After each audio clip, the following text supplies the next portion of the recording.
All right. One more music topic. Put some respect on dancehall name. That is the topic of this segment. So why are we talking If you're the about this? king, Huh? What you say? especially if you're the king of dancehall, you given that Eh, title. How you not eh, gonna respect the king? The exactly. king. So, Rather um, than king come and use time and drunk in a Jasmine lap, you know. Mr. Drama from this book, you know, brother. we live, dog. We live. Anyway, uh, so during this pandemic, that we've all been going through, one of the things that has emerged through this is, a lot of people doing virtual events. For example, this Just Recent show we started doing virtually, and Verzuz started during this. So Verzuz is basically an online format where they get together stars to compete. Basically playing out the catalog to see who, Jill Scott versus Erica Badu, Teddy Riley versus In the um, same category, the same genre yes, of same music. genre. And I always saw people posting about it on my feed. I didn't really pay much attention to it because it's generally not artists that I'm that much interested in until they did one with Bounty, Killa, and Beenie Man. I was like, oh, I have to watch that. And so, of course, I knew all, Jamaican and Caribbean people are going to watch it. But once they set up that clash, it kind of changed the whole game for Verzuz. For one, they had 1.28 billion streams of this broadcast. It was like about an hour and a half, 2 hours or something like that, which was the most that they had ever gotten. 1.28 billion streams. The next one, and once they did that, it kind of changed the whole format. Where for one, Beenie and Bounty were actually in the same room versus, instead of being in different places, playing the hits, in a studio or what have you. So it kind of changed the whole thing. So what happened now is this past week, or in the past couple of weeks, Billboard magazine put out an article called The Verzuz Effect, which is talking about the effect of doing these kind of virtual clashes, putting, artists, all artists against each other and what have you, and the business that they'll be able to generate from that. So after the big Beenie Man Bounty clash, the friendly clash, not really a clash, but from that, Verzuz went on to sign a deal with Apple for Apple TV and Apple Music for distribution, with Diageo, who distributes Ciroc. And a lot of things came out specifically because of Beenie and Bounty taking it to the next level. So here's a big disrespect now. And so this, I will have to show it on my screen now. So once Billboard decided to do this, so they put out this article. And let me share this thing.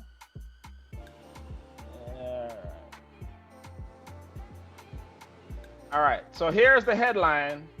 You have Swizz, you have Timbaland. Timbaland he's not that thin, but anyway. Yeah, Fred Hammond. You have all these other people. You have Snoop. You have I guess that's DMX. You mean to tell me you didn't enjoy Teddy Riley? Teddy Riley, Babyface, Jill Scott, Erica Badu, John Legend, Alicia Keys. So that is the headline, right? The Verzuz Effect. And who is missing from that? The people who take it to the next level, Beenie Man and Bounty Killa. The biggest draw.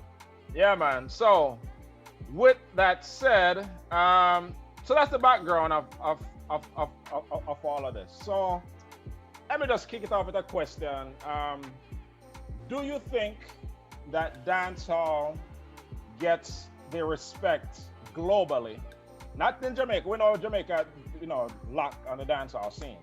Do you think dancehall gets the respect that it deserves on a global basis for the influence that it is on music and culture? Dancehall specifically, not reggae, dancehall. Jazzy, ladies first. Kick it off. Well, I've seen where, dancehall has really hit, internationally. If you want to say globally, internationally. I know in Japan and in you know, London. A lot of people do listen to like dancehall. In fact, they still dance, you know, like, you know what I'm saying? I think there was a wave where in the States, dancehall was big. It was a huge wave. You had a lot of collabos, which unfortunately, you know, Billboard, they should have considered that, because Bounty and Beenie, they've had several collabos with American artists. No so that's indeed a slap in the face. You know what I'm saying? I think there was a wave of dancehall, just like, you know, Afro pop now is a wave. But I for that to have happened, that is the ultimate. That's the ultimate disrespect. Especially for two artists of that caliber, who've been in the game for as long as they have been and have made hits that we still vibe to. 2020, they made hits way back when, you know what I'm saying? That we still vibe to. People still sample, you know. For them to be dismissed, that's grimy. That's grimy. Disrespect. But didn't they go back and put them on there? That's too late. Too late.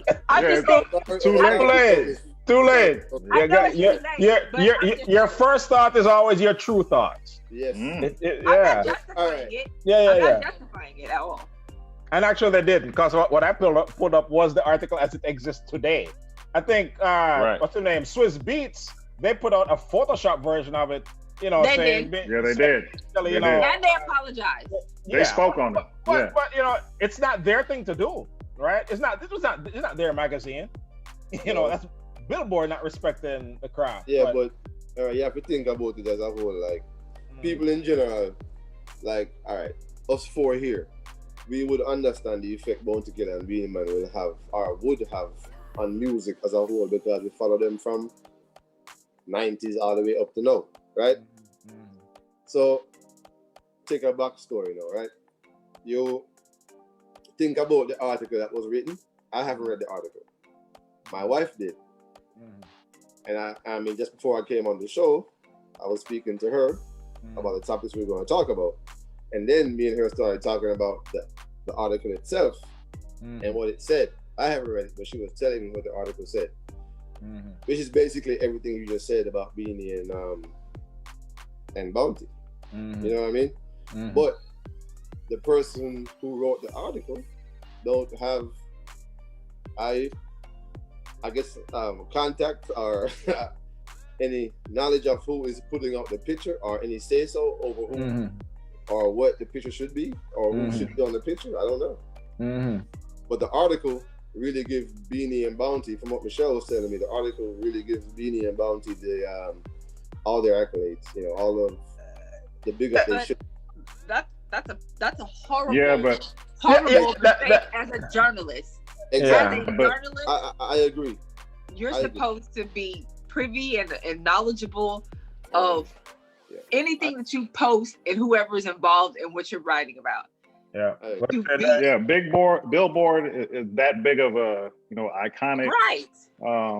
They have to be on top of their game on this. And let me put some perspective on it. Dancehall has always been music for the people. So as far as the people go around the world,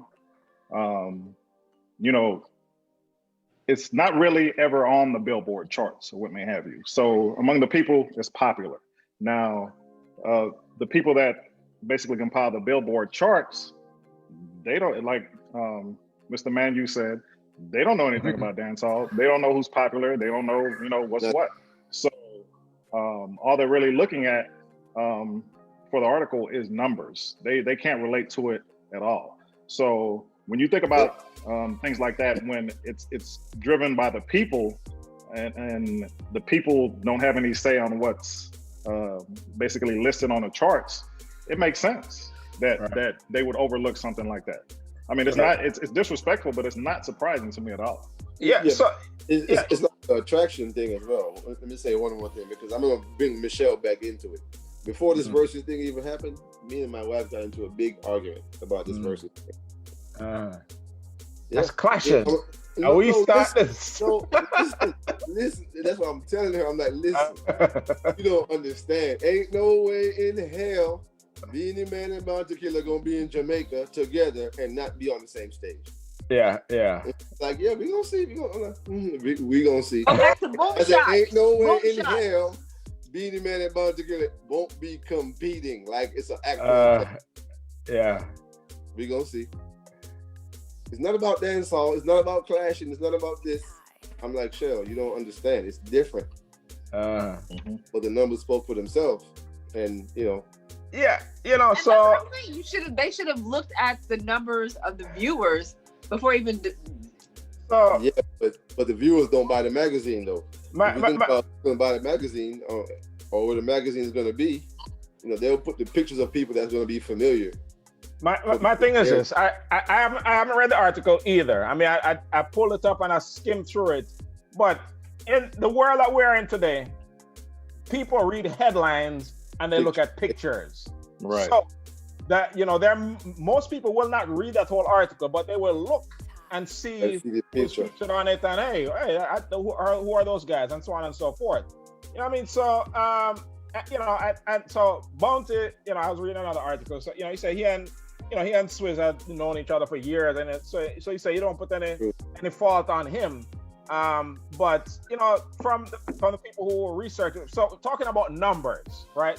So we're not talking in this case about numbers of sales, right? So we're talking about just the numbers that have streamed in this particular format. So if these two artists in this format brought the most viewership out of everybody else doing it, it's a big disrespect to not even to I don't care if I talk about that in the article. To not have them in the headline is straight disrespect. You know what I mean? It's people driven. Again, it's driven by the people. That's the thing. Like I'm saying, 1.28 billion. That's people. But do you honestly think? Do you honestly think the writers did not look at any of the numbers of viewers? There's no way they spoke on. No, they did because they spoke on it, but the art didn't match the article. It's like basically everything that Chris said about the whole. I mean, about that particular Verzuz, they spoke on that, but there was no picture. So I was thinking maybe it was because of where the magazine is published or where it's printed or who they want people to walk by and see. So could we be blaming the wrong people then? Because the article covered everything. It was the picture that didn't depict what the article was saying. It's all one thing. It's all Billboard magazine. Of course. It's as a collective, it's Billboard's fault. It looks bad on Billboard.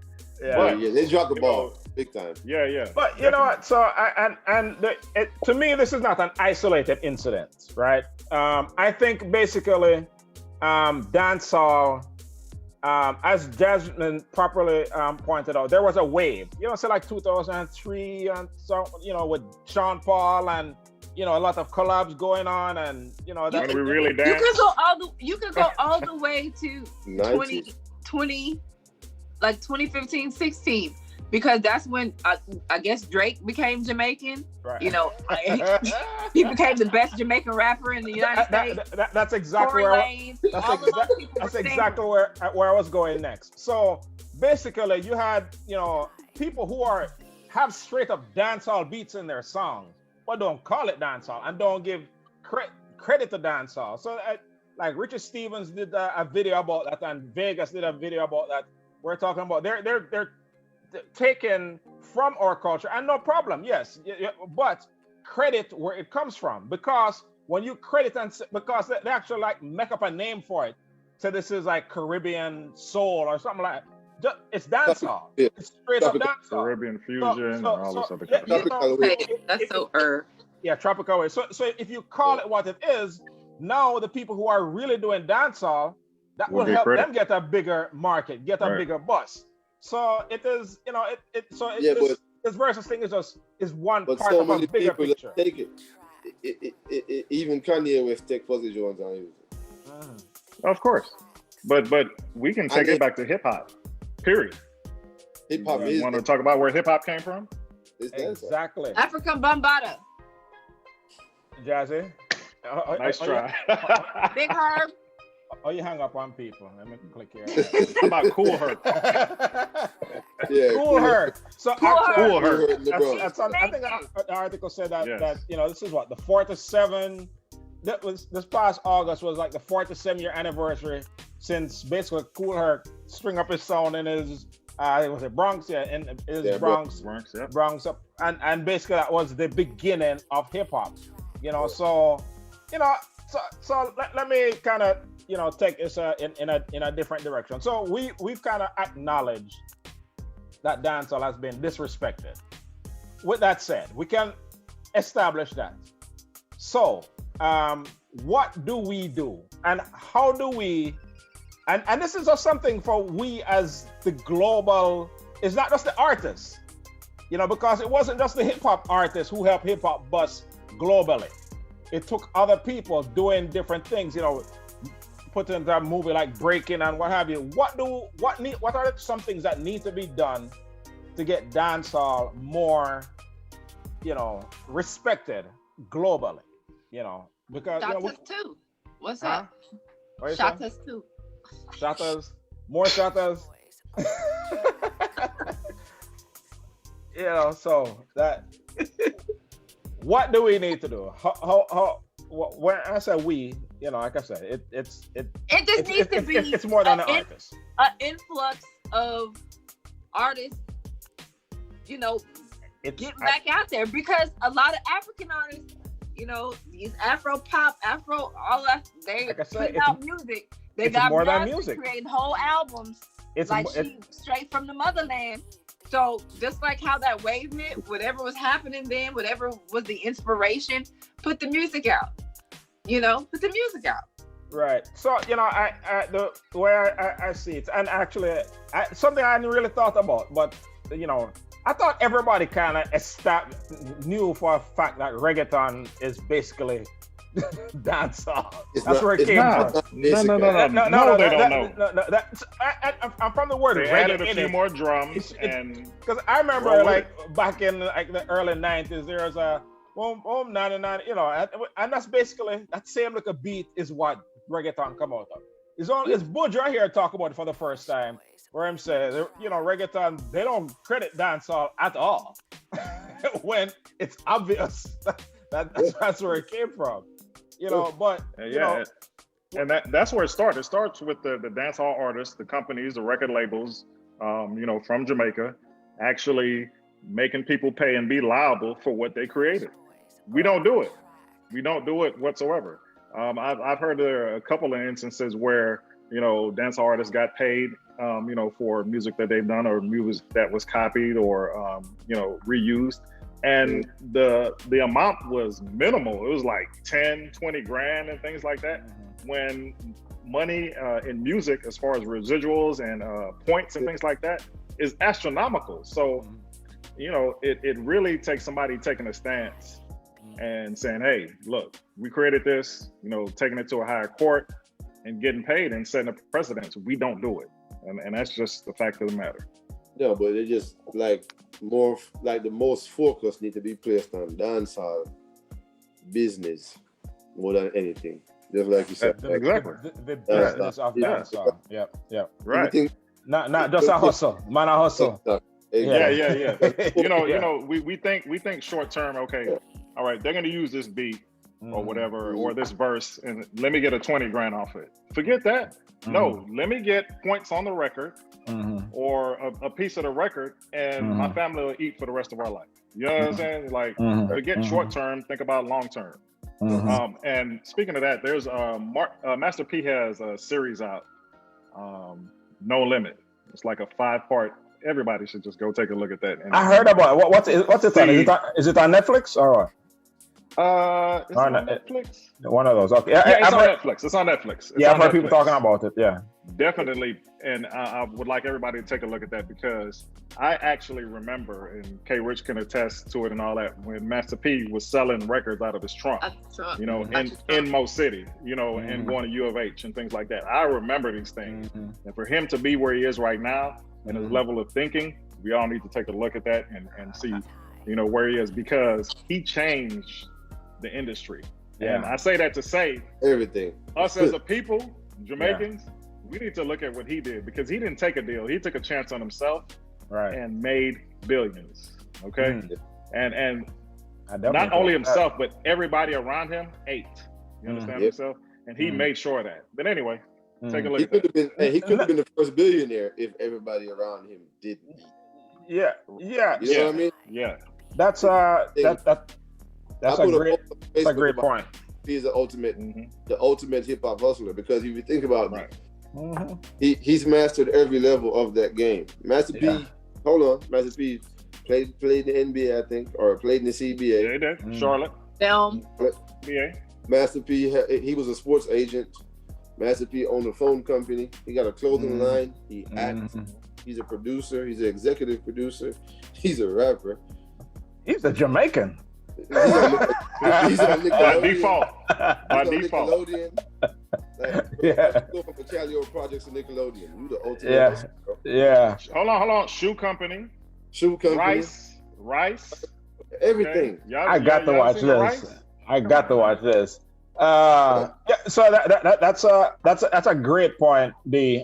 Just you know the industry from that standpoint. I don't, but yeah, I think that's probably that's one answer in just stepping up from a business standpoint, right? Exactly. Because I think this is a responsibility of the probably one of those the Jamaica Tourist Board. I want them people at Jamaica. They need to teach. Like, cause in my opinion, the people that we come across, they don't really know or focus much on the business of it. You understand what I'm saying? Because if you look at things as a business, all right, it might be a touchy subject to some people still, but if you think about sound business, right? Dub plate. You pay by a dub plate, right? How do you get that money back from a dub plate? You won't never get it back. No, so that's for personal. It's like a personal thing. It's for clout. That's it. You can't put there's a price on clout, but if you're in competitions and you use it and you might win a competition and gain that's the only way. Don't pay out that much. You know what I mean? So but that's the only way. I don't know how much they pay out, but I don't think it's gonna pay you back. But then you have a different side of it. Like now, Stone Love mixes on Tidal. That's a business move. That's a business move to make money from it. But because I still have Stone Love tapes. That's it. Yes. You understand what I'm saying? So I'm Stone Love 8-track. No, I'm just joking. You're gone too far now. But so basically, when I think about this dancehall thing, I think of the part that I saw hip hop take, right? So we moved to the US in the early 80s. So I basically saw the entire move of hip hop from being this like an underground thing to being mainstream accepted. I remember the times when you could only listen to hip hop on an AM station, KYLK 1600, certain times of the day, and it was underground like that. And then it started to get more mainstream accepted once, you had movies like Breaking and Beat Street. So now more people paying attention to it now. So a lot of the, our people with the clothing line and that. So it is like they were selling the overall culture, the dancing, the break dancing, and the movies and the clothes. And it's really all those things combined that brought it. It wasn't just the artist. That's what I'm saying. So there's a role for the artist to play, but there's a role for people like us to play, to do different things, to expose it to, and kind of sell the overall culture. So that's a good point. Now, can we monetize the dancehall lifestyle though? Of course we can. Of course. All right. Sometimes. What do you mean? This is the same way they did hip hop. All right, check this out. We different. There's something one time, like Vybz Kartel will never know his understanding power until they go to Africa. In real life. Yo, Africa worship Vybz Kartel anyway. So it's not like dancehall don't already have the exposure. They just need to capitalize on the exposure because if you don't capitalize on the exposure, you won't eat. That's why I say focus on dancehall business. Yeah, that's why it comes on to what there are cultures and sects in Japan, okay? They don't speak English. Oh yeah. All right, they don't speak not one word of English. Yeah, but I was they can sing a dancehall song from beginning to end. They can sing and dance. This and this and this and this, and you're like, what? Everything. Yes. So that's the power, that we have. You understand what I'm saying? And I asked that question to be facetious, but can we capitalize on it? Of course we can. I mean, it just takes teaching and like, all right, if you think about the direction, the music, like dancehall and reggae, because now you have artists that's doing both dancehall and reggae. Chronix and Protege have a movement like none other right now. Yep. So it's not like it's not heading in the right direction in some lanes. In a lot of lanes, it is like those your Protege movement different than that. Yeah, man. Yeah. Protege movement is different. But we've seen these movements. Everybody body. Yeah. Yeah. We've seen these movements. It's again, be about the business. Business first. Yeah, but all right. Think about Chronix now. Chronix won't perform without a band. Yeah. Yeah. These guys are now setting certain standards for themselves. Exactly. For the music. So you know how much money Chronix has turned down over the years with that position, saying either my whole band is coming or I'm not coming. I mean, once he got on the Tonight Show, I knew it was over. Yeah. He was gonna get anything he wanted. So I as I mentioned, every time I hear that story about the Tonight Show, I think of how what the song, "We Do It For The Love, We Don't Do It For The Likes." And you think about how, and I hear, was it Jimmy Fallon tell a story about how that came about. He had no idea who Chronix was. Right. Nope. He was just in Jamaica at a resort, and music was playing, and him asked, "Who is that? I like that," and find out who it is. Months later, Chronix is on the show. So that's how Riri was founded. Yeah. So once you do your thing and do it the right way, do it out of the love that you have for it, who needs to hear it will hear it when So that I think that every time I think about that story, it's just it's motivational. Just keep doing your thing. It will reach what it needs to reach, how it's supposed to reach. So anyway, need more rebel shirts. Somebody needs to hear that. Oh, I got plenty. What you need? You need a Smeedy? Exactly. You need to push more rebel shirts out, more rebel gear. Hey, it's part of the culture. So.